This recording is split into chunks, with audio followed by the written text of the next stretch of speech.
Divided World, Divided Class. Section: The Economics of First Worldism.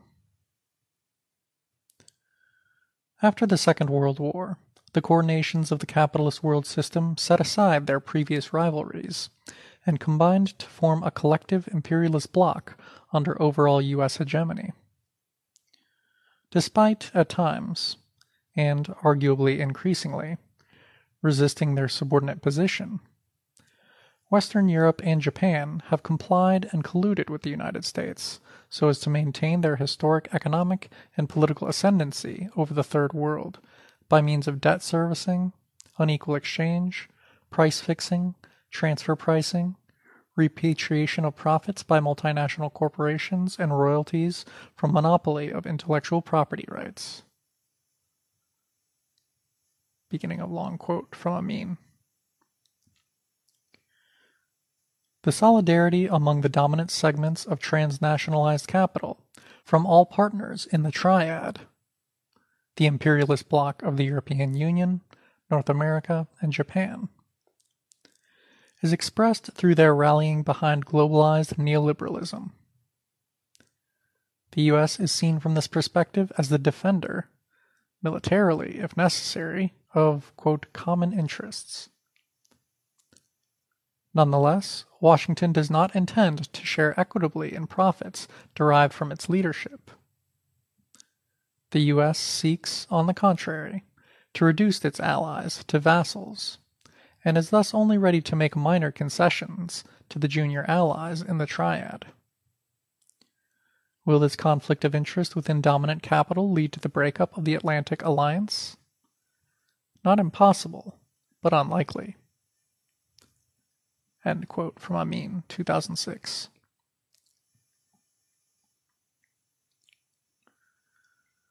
Over the past 60 years, as superprofits have been sucked into the first world at exponential rates, MNCs have found that in order to secure the buying power of some 800 million first world consumers, they must be in a position of complete dominance in the world market. To that end, global oligopoly capital, bound up with the World Trade Organization, the World Bank, and the International Monetary Fund, finds itself financing the trade deficits of the U.S., quote, as a tribute paid for the management of the globalized system, rather than an investment with a good, guaranteed return. End quote. The term globalization arose in the 1980s to designate those policies and their effects which can more readily be understood under the rubric of neoliberalism. The latter is an ideology that stresses open markets and private enterprise as the principal engines of economic and political advancement internationally. Neither globalization nor neoliberalism, however, is to be confused either with world economy or with imperialism as such. Capitalism has always been a world economy, and Keynesian social democracy coexisted alongside neocolonialism and aggressive militarism. Thus, Keynesian welfare state imperialism waged colonialist wars in Vietnam, 1945 to 1960, Korea, 1949 to 54, Malaya, 45 to 55, Kenya, 52 to 58, Algeria, 52 to 62, Congo Zaire, 60 to 64, Nigeria Biafra, 67 to 70, Egypt, 56, 67, 73, Angola, Mozambique, and Guinea-Bissau, 62 to 74, and Eritrea, 1963 to 79. Having conducted a series of devastating colonialist wars against Africa and Asia in the 19th century, after the Second World War, French militarism tried to prevent the people of Vietnam, Laos, Cambodia, and Algeria from winning their independence. The major force behind the latter conflict, in which up to 1 million Algerians were killed, was the government of the French Socialist Party. just as the British Labour Party was responsible for implementing the racist War of Terror against the Mau Mau anti-colonialist peasant revolt in Kenya from 1952 to 58.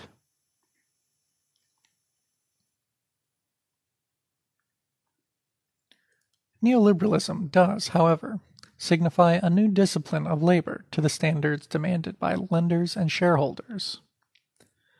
Diminished state responsibility for welfare and development, the qualitative growth of financial institutions and financial profits as a proportionate share of GDP, the thoroughgoing interpenetration of industry with finance, the further concentration of capital through mergers and acquisitions, and a renewed drive by the core nations of the First World to siphon off the wealth of the Third World.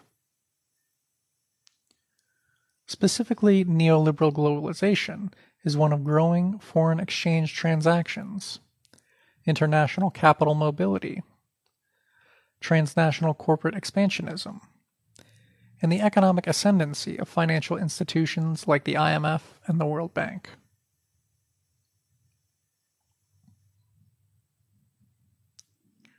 For 30 years after the Second World War, economic expansion financed by the U.S. State Department's Marshall and Dodge plans was principally driven by the reconstruction of the war-ravaged imperialist economies. While the mass consumption of the labor aristocracy was limited in comparison to that of the succeeding neoliberal phase of imperialism, through its stimulation via advertising, it nonetheless augmented the capital accumulation process. 2 world wars fought ostensibly for the furtherance of democracy, alongside the existence of the Soviet Union and the popular anti-colonial revolts occurring worldwide, provided a spur to the creation of the welfare state in the First World. Having suffered during these wars, the metropolitan working class demanded both economic and political provisions from a weakened and pressured ruling bourgeoisie, which was forced to concede a social democratic compromise.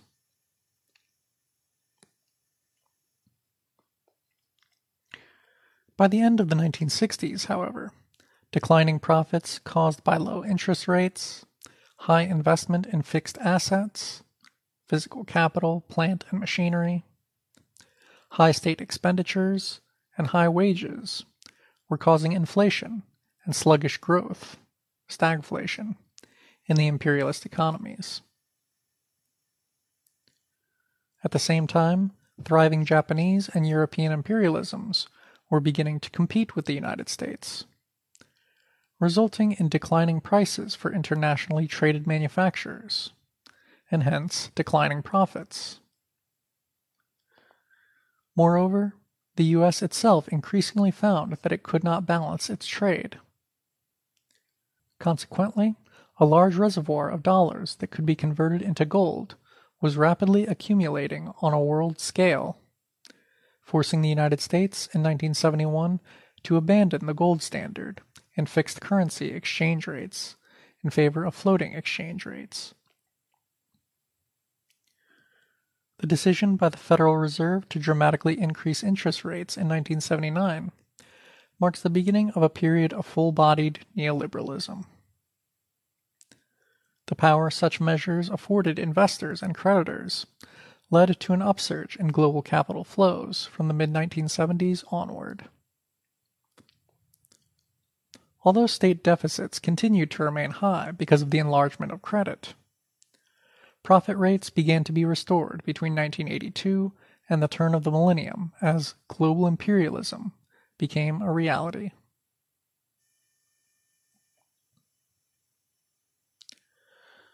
As its most novel and defining feature, imperialism today entails the globalization of production processes relying on the super-exploitation of third world labor. This is evinced by, quote, the rise in intermediate goods and overall international trade, whether it is done within firms as a result of foreign direct investment or through arm's-length subcontracting, end quote. formation of, quote, global commodity chains has led to a situation whereby, quote, the center of gravity of much of the world's industrial production has shifted from the north to the south of the global economy, end quote, where over 80% of the world's industrial workforce resides today.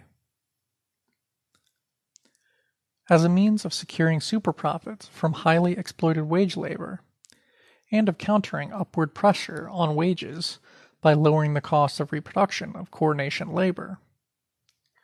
From the late 1970s, international oligopolies turned towards intensive industrialization of the Third World export sector.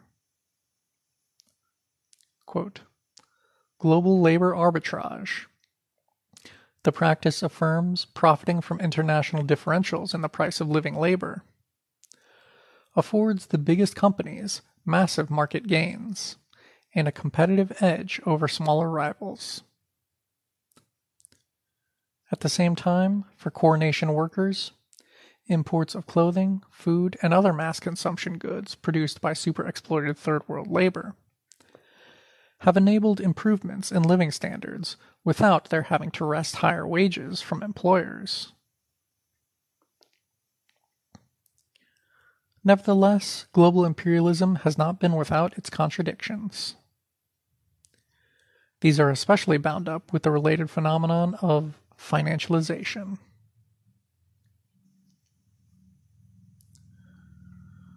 Financialization of the global economy is the product of the world's leading oligopoly industries having such plentiful supplies of inexpensive third world labor to super-exploit, so that the money they save can be invested in myriad types of financial speculation. As this process gathered momentum from the 1980s onward, following the rapid integration of China and the soon-to-be former Soviet Union into the world capitalist market, leading oligopolies, industrial and financial capital being highly interpenetrated, discovered that they could reap more profits from financial activities than from investment in new productive capacity, that is, in new plant, machinery, and labor power. The long boom that occurred in the U.S. between 1993 and 2000, preempted as it was by a wave of capitalist euphoria about, quote, the end of history and the triumph of the free market, was largely the result of an exceptional infusion of capital from across the Third World, and, in particular, from industrial, quote, socialism with Chinese characteristics. More accurately, capitalism with Chinese characteristics. Cheap, labor-intensive imports from the global south temporarily allowed the imperialist bourgeoisie to offset its inability to sell as much as it could produce domestically. In short, quote, overcapacity in southern labor-intensive production processes, through its effect on repressing the prices of consumer goods, intermediate inputs, etc., has played a key role in helping the imperialist economies to contain and alleviate their domestic overcapacity. End quote. Inflationary pressures associated with the U.S. trade deficit were offset by the falling prices of outsourced intermediate input and consumer goods.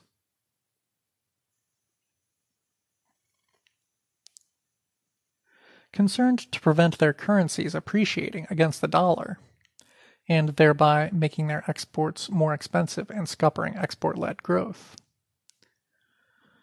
China and other manufacturers exporting third world countries returned surplus export earnings to the U.S. government, quote, as loans at zero or negative real rate of interest. Thus, in 2007, 11% of China's GDP was invested in U.S. Treasury bonds, an amount equivalent to 1/3 of its personal consumption. This ensured that, despite expanding trade deficits, interest rates in the U.S. stayed low while volatility in the prices of financial assets was subdued. Outsourcing and global labor arbitrage thus provided, quote, the necessary conditions for continued GDP growth in the imperialist countries, for the excessive leverage and risk-taking now being widely blamed for the crisis, and for the explosive growth of financial derivatives over the past decade. End quote.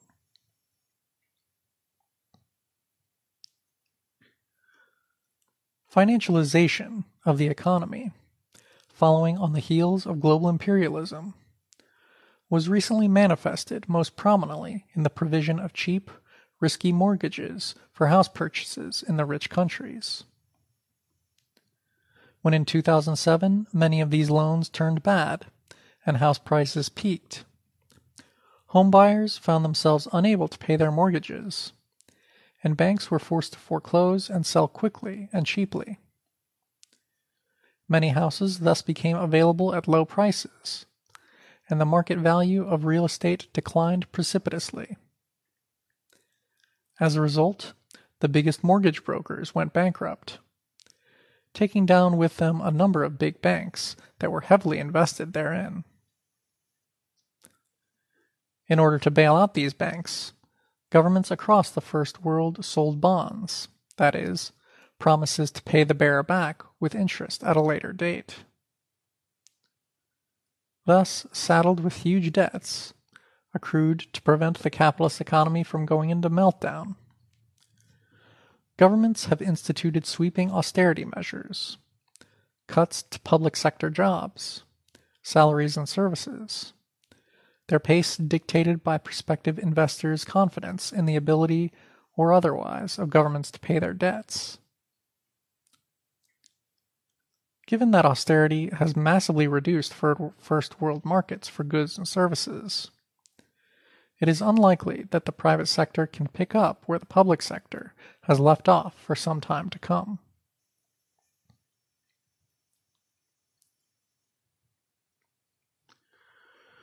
During this whole period, the ultra-rich have surely made out very well at the expense of the rest of the planet. Yet what is completely ignored in, quote, left analyses stressing the venality and avarice of the haute bourgeoisie, the top 1% of humanity, in the current crisis period is the extent to which first world consumption is a drain on third world labor. The metropolitan working class has itself a long way to go to pay off its mounting debt to the third world workers and farmers whose surplus labor is the absolute precondition for the maintenance of the entire capitalist system, and whose superexploitation leaves them in a permanent state of austerity. Indeed, the deleterious consequences of neoliberalism for the Third World have been serious indeed.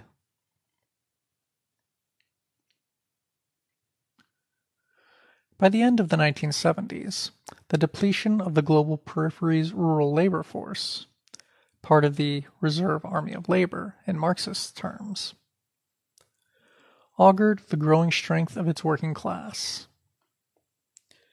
In part, to combat this trend, the global financial institutions dominating the world economy would have been described as the financial wings of U.S. foreign policy, introduced a regime of trade liberalization and capital export in the 1980s and 90s. The conditions under which third world capital could continue to sustain its profit rates were the structural adjustment programs, SAPs, and fiscal austerity the IMF imposed in that period, whereby public spending was dramatically cut and semi-protectionist import substitution industrialization, ISI, strategies abandoned. With neoliberal financial and trade agreements in place, the danger of capital flight loomed large in all countries. In the Third World, the comprador and or post-socialist ruling capitalists slashed wages to assure global monopolist interests of their goodwill, further reducing the buying power of their compatriots in the domestic market. As the imperialist countries hiked interest rates in the 1970s, the countries of the Third World, who were loaned capital as, quote, aid in the 1960s as part of the West's struggle against communism, found that the value of their exports declined as amortization swallowed up trade surpluses. High interest rates ensured a constant loss of capital to the First World, so that by 2000 the debt of the peripheral countries was 4 times larger than in 1980. As French Marxist economists Gérard Duménil and Dominique Lévy suggests, the benefits to the First World of the Third World debt crisis, capital export, and neoliberal restructuring of Third World economies are multifold. Beginning of long quote. The appropriation of natural resources, agriculture, mining, energy, at low and declining prices, the exploitation by transnational corporations of segments of the cheap labor force of these countries, who are subjected to often extreme working conditions, and the draining of the flows of interest resulting from the cumulative debt of these countries. To this, one must add the gradual appropriation of the major, potentially more profitable, segments of the economy, including the opportunities opened up by the privatization of public companies, which allows transnational corporations to buy entire industries, for example telecommunications, at low prices. End of quote.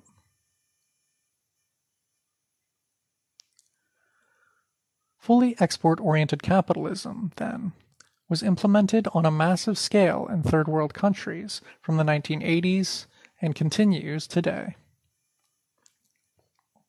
Footnote: the foreign exchange reserves held by semi-industrial Third World countries have risen over the past 15 years in tandem with U.S. debt. This phenomenon has to some extent countered the threat of capital flight in these countries, provided space for a macroeconomic approach to expand domestic demand, and ameliorated the prior zeal for export-oriented accumulation. However, if the U.S. trade deficit continues to grow at the same rate as effective demand in the Third World, the result will either be unrelenting depreciation of the U.S. dollar relative to Third World currency appreciation, particularly China's yuan, or a worldwide acceleration of inflation. End of footnote.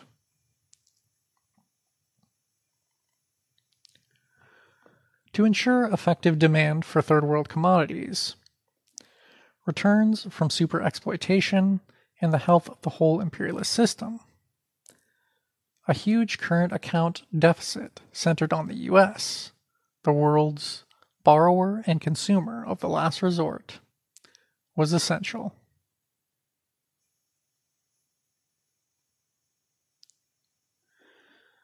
Since 1970 to 71, the United States has imposed its economic will on the world through a policy of dollar hegemony.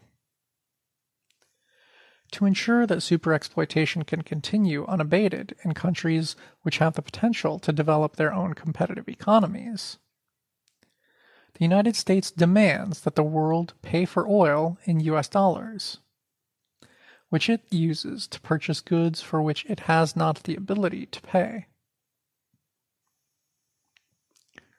Dollar hegemony is one of the principal mechanisms by which the imperialist bloc is able to secure economic supremacy over Third World nations today, even in the face of a U.S. $400 billion trade deficit. Economist Henry C.K. Liu writes, beginning of long quote, "World trade is now a game in which the U.S. produces dollars, and the rest of the world produces things that dollars can buy.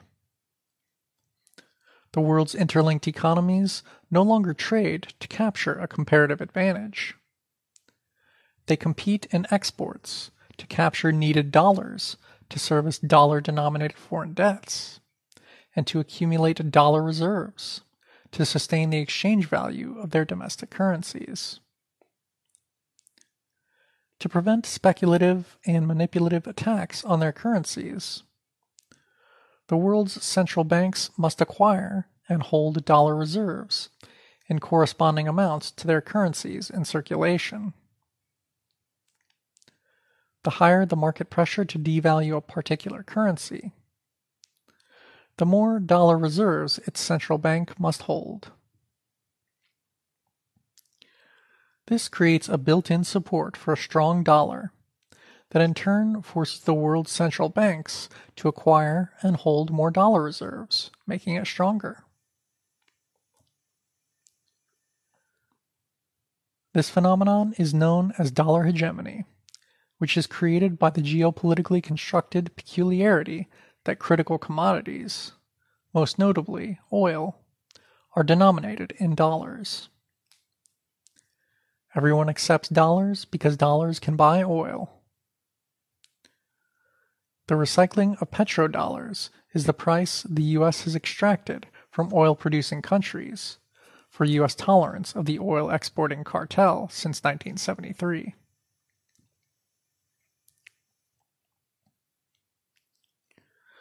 The adverse effect of this type of globalization on the U.S. economy is also becoming clear. In order to act as consumer of last resort for the whole world, the U.S. economy has been pushed into a debt bubble that thrives on conspicuous consumption and fraudulent accounting.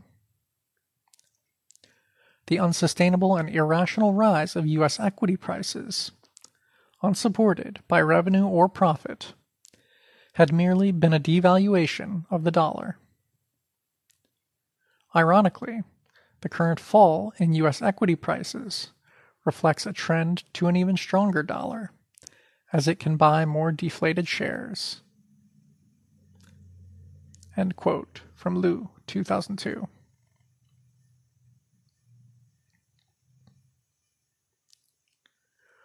Through this negative account balance, though not only it, the U.S. working class is able to consume products which its labor has not paid for.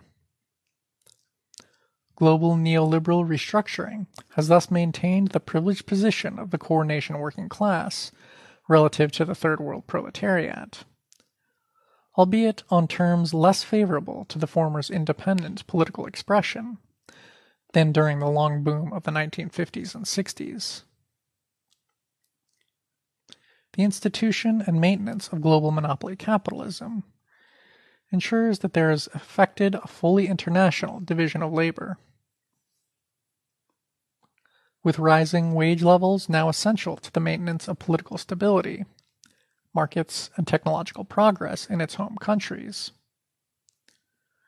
monopoly capitalism has sought to counteract the negative consequences of overaccumulation and high wages therein by industrializing the neo-colonial nations in its own interests. Capitalist imperialism has created relatively advanced productive forces in the export sector of the peripheral capitalist economy, while ensuring that domestic industries there remain backwards. As such, low-skill mass production facilities are primarily situated in low-wage and non-unionized parts of the world, whereas the high-level complex planning facilities of the production processes and outlets for merchant capital are mainly situated in the imperialist heartlands.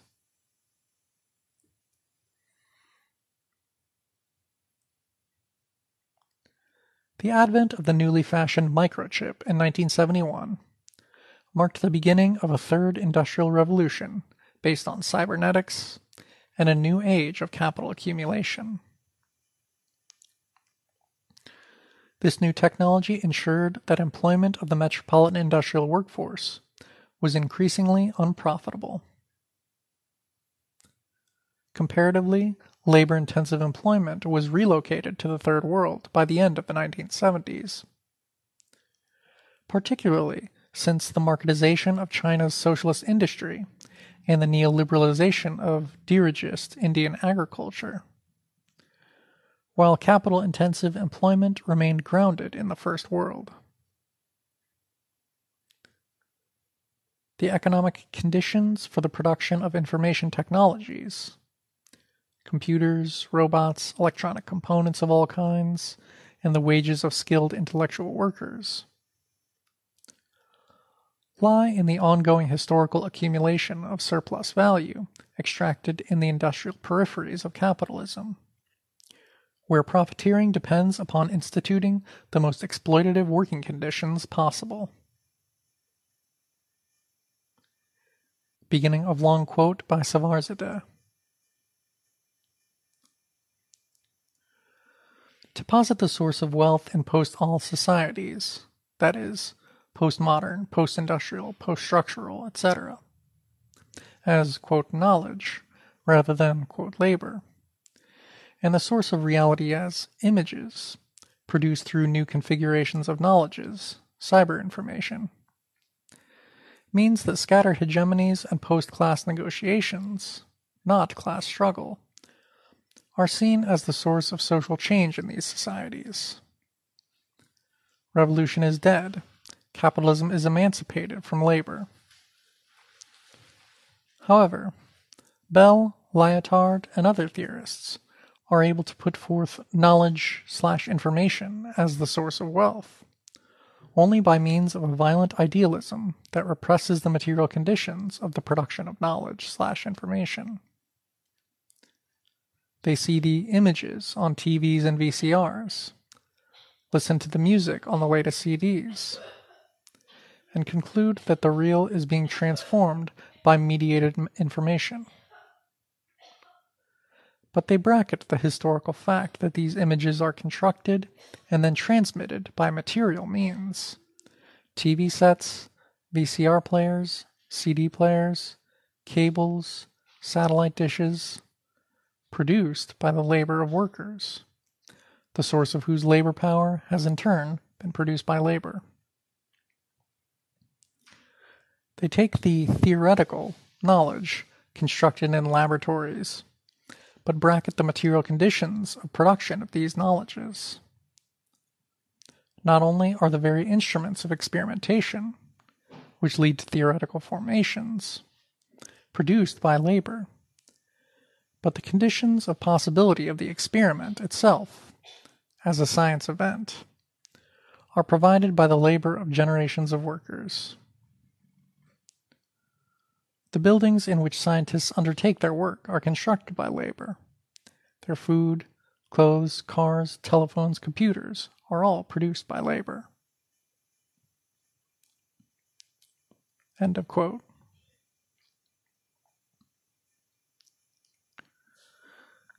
The extent to which the populations of the metropolitan capitalist nations are unconcerned with international democratic control of the means of production, and social wealth in general, the material basis for a more humane distribution of rational, empathetic, and cooperative social sensibilities, is directly related to the manner in which they are employed as workers outside of the direct confrontation between the capitalist class proper and the class of exploited labor.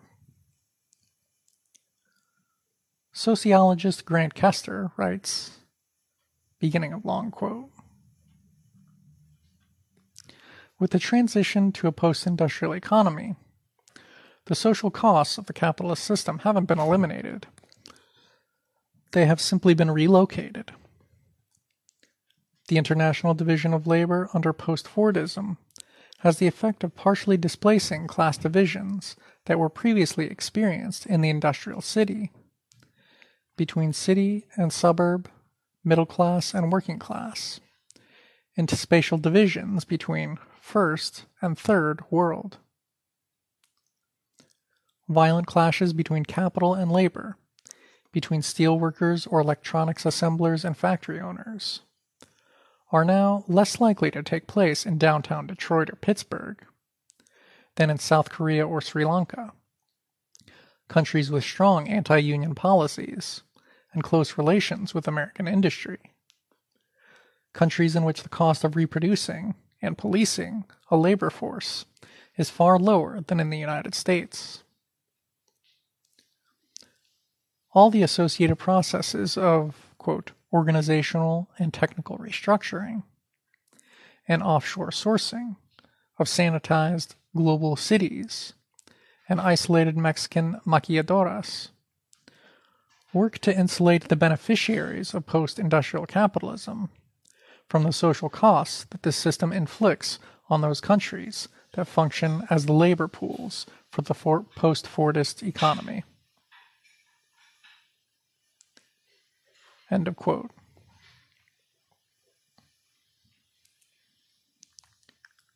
The employment of national majorities in unproductive labor is sustained by terrific growth in the productivity of advanced technology and imperialism's effective denial of its ownership by subject and super-exploited populations ruled by a comprador bourgeois elite. According to Marx, beginning of long quote, the extraordinary productiveness of modern industry, accompanied as it is by both a more extensive and more intensive exploitation of labor power in all other spheres of production, allows the unproductive employment of a larger and larger part of the working class, and the consequent reproduction, on a constantly expanding scale, of the ancient domestic slaves under the name of servant class, including men servants, women servants, and lackeys, etc. End of quote.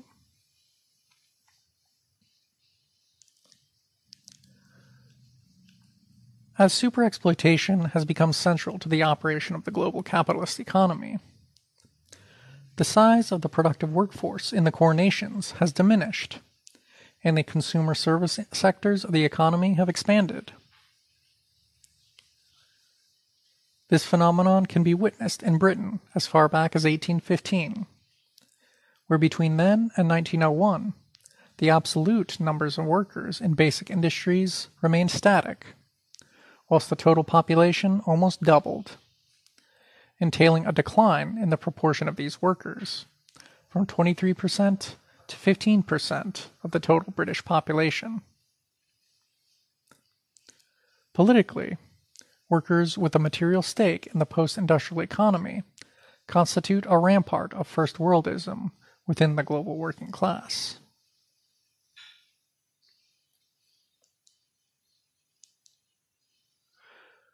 Superexploitation continues to afford the average laborer in first world countries an income greater than the value of his labor. See Part 2 of the present work. The combination of the level of unproductive labor in the first world with the sheer exorbitance of first world superwages, not including transfer payments and job benefits accruing to large sections of the first world working class, through such things as paid vacations, health care, insurance, and retirement benefits, or the social infrastructure, roads, safety regulations, emergency services, etc., which it can avail of, suggests the social chauvinism occasioned by the bribery of an organized labor movement endures in new, more insidious, but more spectacular forms. This is so even in the relative absence of a social democratic challenge to the unfettered domination of the haute bourgeoisie, a situation arising from the implementation of neoliberalism at the end of the 1970s that is now becoming more acute. End of section.